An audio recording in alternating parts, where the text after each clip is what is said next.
慢性咳嗽的话，其实是个西医的概念。其实咱们中医说是没有慢性咳嗽的这个概念的。中医的话，把咳嗽我们分为外感咳嗽和内伤咳嗽，而慢性咳嗽就属于我们中医的内伤咳嗽的一个类型啊。对于内伤咳嗽的话，我们根据它的临床的一个表现啊，我们分为一个痰热晕肺型的，或者是痰浊走肺型的，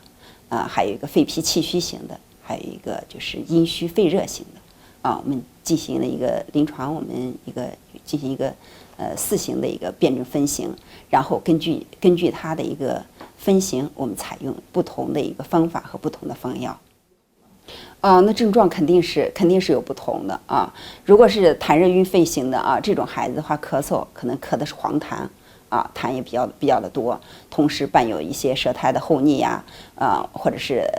吃饭不好呀，大便干的这种情况，这个时候啊，我们肯定要是清肺化痰为主啊。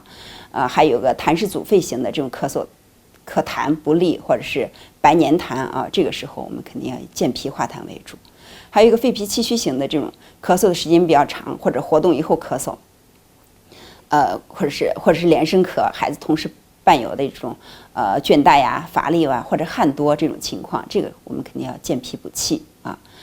还有一种咳嗽就是一个阴虚肺热型的啊，这个孩子可能干咳没有痰啊，干咳没有痰，同时伴有舌质的红啊，有时候嗓子可能会稍微有点红啊，晚上咳的比较多啊，这个时候我们就要那个养肺阴啊。